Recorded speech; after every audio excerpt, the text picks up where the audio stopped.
Fallout Season 2 left us with multiple cliffhangers, and Season 3 is setting up to pay him off in a huge way. War looms over the New Vegas Strip, an ominous Enclave plan, Phase 2, is put in motion, and Ghoul is trekking to Colorado on a personal mission. Today we're going to break down the key predictions I have for Season 3, backed by showrunner hints and Fallout game lore, to see what might be coming next. In the Season 2 finale, Ghoul finds the cryopods of his missing wife and his daughter empty, with only a Colorado postcard as a clue. This sets him on a journey to the Rocky Mountains, where the show finally hints that the Enclave has a secret bunker. In fact, a Prime Video promotional clip outright stated the President of the United States survived under a mountain in Colorado. It's the only way to safety, unless you are the President of the United States or something like that, and you have a mountain in Colorado to go under and direct the events of the world.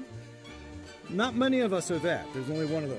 And Season 2 revealed that very president figure, likely the Enclave's leader, pulling the strings from behind the scenes. Fans expect Cooper to confront the president in the mountain in Season 3, finally bringing the shadowy Enclave into the spotlight. Longtime Fallout players recognize Colorado's Cheyenne Mountain as the site of Vault Zero in Fallout Tactics, a top-secret vault built to shelter America's best and brightest in cryostasis. In the game lore, Vault Zero's residents had their brains hooked into a supercomputer called the Calculator, meant to direct post-war recovery. The show may be riffing this idea, the Enclave base teased in Season 2's finale, hidden under the mountain bunker, and it could be a version of Vault Zero, complete with an AI overseer or the president. It's possible the Enclave's mysterious leader is an AI similar to President John Henry Eden from Fallout 3, a Zax computer that assumed the title of US President and aimed to restore the glory of America. Whether the show's president is human or AI, the Cheyenne Mountain Vault setting provides a direct lore connection and an ideal Enclave hideout, much like Raven Rock in Fallout 3 or the oil rig in Fallout 2. Season 2 ended with Steph, the undercover Enclave agent in Vault 33, sending a signal to initiate Phase 2. We learned this Phase 2 is part of Vault-Tec's plan for world domination and likely involves the forced evolutionary virus. In the Fallout universe, FEV is a potent virus central to many dark experiments in the core region and was later weaponized by the Enclave. Fallout 2's Enclave, for instance, tried to unleash a modified FEV to exterminate all irradiated life, cleansing the wasteland for their own kind. The show appears to be following this thread. Vault-Tec's Phase 2 likely means releasing a virus to wipe out surface survivors, after which select Vault dwellers, those super managers groomed in the vaults, would emerge to rebuild society under Enclave control. In Season 3, we can definitely expect to see how the Enclave intends to use the FEV. Will they disperse a toxin to kill moons and impure humans as in the games, or even experiment on Vault dwellers to create superior beings? Fallout's vaults were often social experiments, and the show directly ties that lore in. Vault-Tec's plans for world domination were hinted at by the showrunners. Season 3 should finally unravel Hank's true allegiance in this scheme. Was Lucy's father, Hank McClane, secretly working for Vault-Tec or the Enclave all along? And reveal the full scope of Project Buds, the Vault program to breed those super managers. While the action is out west, the FEV plot links to Fallout lore across the continent. The Enclave's use of FEV in the show mirrors their classic villainous agenda from the games. It's also a nice contrast to the Institute on the East Coast. In Fallout 4, the Institute scientists experiment with FEV2, resulting in the Commonwealth super mutants, and focus on creating synths as their vision for humanity's future. The Enclave, however, represents the old world government's approach: bunkers, biological weapons like FEV, and a self-proclaimed president, or AI, directing events from the shadows. I don't expect Season 3 to bring in the Institute or synths, because those are Boston-based and on a later timeline, but the show's exploration of FEV and Vault experiments definitely echoes those broader themes in Fallout lore. Season 2 drew heavily from Fallout New Vegas, and that will ramp up even more in Season 3. New Vegas is on the brink of war. The NCR and Kaisar's Legion are both marching on the Strip, vying for control of the Mojave territory. At the same time, Mr. House has been awakened, and it is unlikely for him to surrender his city. We saw Legate Lanius take command and force himself into the New Vegas Strip, amping up for war. On the other side, the NCR's army is advancing to claim New Vegas for the Republic. In the games, this culminated in the iconic battle for Hoover Dam. The show might not recreate the battle exactly, but we should see the Legion and NCR clashing on a large scale. Pitched battles in the Mojave Desert, urban firefights on the Strip, and strategic moves to win Hoover Dam's power and the city's fate. Lucy, as a Vault dweller, was thrust into the wasteland and will definitely shed more of her naiveness and step up as a leader. Maximus, a former Brotherhood of Steel Knight, has combat experience and is definitely invaluable. The two might undertake a quest to broker peace or unite the factions, but more likely they'll align with Mr. House, at least initially. House was revived thanks to the cold fusion dial Lucy's group retrieved, and his Secure Charm army is active. In Fallout New Vegas, Mr. House saw an independent New Vegas, playing NCR and Legion against each other. The show could follow the suit, with Lucy and Max serving as House's envoys or troubleshooters scooters on the strip. We even see Lucy interact with House's avatar. With his help, she located Cooper's family's pods, so there's a trust established. Still, Lucy's morality may conflict with House's ruthlessness. There's potential for her to side with the NCR's ideals of democracy, or even carve out her own solution for New Vegas. One thing the actress Ella Pumel has hinted at is that Lucy will continue to grow without losing her humor or heart, and she's hard rooting for Lucy and Max to figure out their relationship. So expect their partnership and romantic tension to be a focal point. Another powder keg that was ignited in season 2 is the Brotherhood of Steel internal conflict. Thanks to Maximus's actions, the West Coast Brotherhood ended up at odds with the more zealous Commonwealth Brotherhood contingent. The post-credit scenes reveal that Elder Cleric Quintus receiving blueprints for the Liberty Prime Alpha prototype robot is a jaw-dropping tease for season 3. Maximus killed Paladin Harkness to stop an atrocity which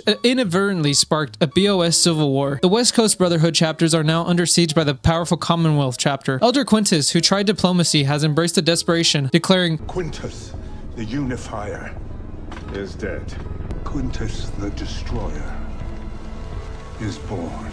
Season 3 will likely follow Maximus either returning to help his brethren or grappling with the guilt over the schism he caused. Brotherhood versus Brotherhood conflict is something new for the Fallout TV universe, though the games have had internal schisms like the Outcast in Fallout 3. I'm probably expecting some power armor, infighting, and possible a three-way tangle if the Brotherhoods involve themselves in the New Vegas War. Maximus might have to choose between his family and his order. There's rich character drama here, as Maximus questions the Brotherhood's rigid doctrines. The Liberty Prime blueprint is a direct nod to Liberty Prime, the giant US Army combat robot from Fallout 3 and 4. In Fallout lore, Liberty Prime was a pre-war project intended to liberate Alaska from Chinese forces, a 40-foot tall laser-eyed nuke-throwing robot draped in an American flag.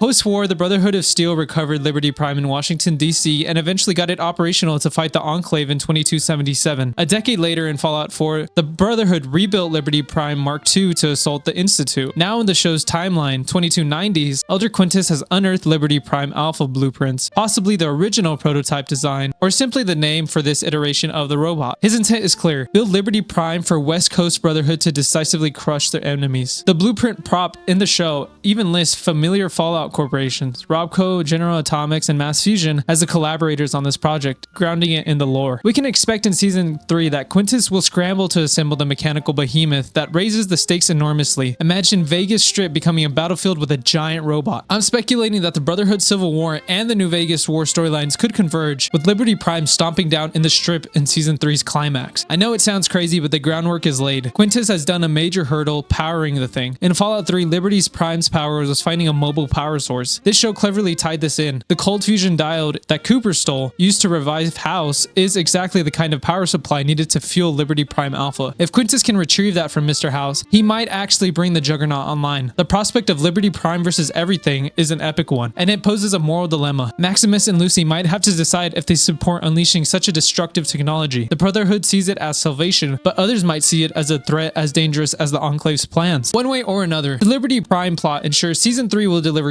huge action set pieces alongside the personal stories. With all these threats converging, Fallout Season 3 is shaping up to be one of the most ambitious chapters yet, blending the political intrigue of New Vegas with the high-tech showdowns of Fallout 3 and the obscure lore of Fallout Tactics. The showrunners have confirmed that the Enclave will be a key focus, so we're essentially on a collision course between the Enclave's secret war and the open battles in New Vegas. Season 2's finale set the chess pieces: Cooper heading into the Lion's Den in Colorado, Lucy and Max caught in a Mojave maelstrom, and Hank and Steph lighting the fuse on Vault-Tec's Endgames, and the Brotherhood raiding a nuclear option. Season 3 will likely weave these plotlines together. For example, the Enclave unleashing Phase 2 could force the NCR, Legion, and Brotherhood to momentarily unite against a common enemy. Expect plenty of Fallout game callbacks like we've seen throughout the seasons, but also some new twists that subvert expectations. One thing's for sure, war is coming to New Vegas, and beyond, no one is safe from its fallout. Go ahead and leave a like down below if you guys enjoyed this type of content. It helps so much, and I'll see you guys next time.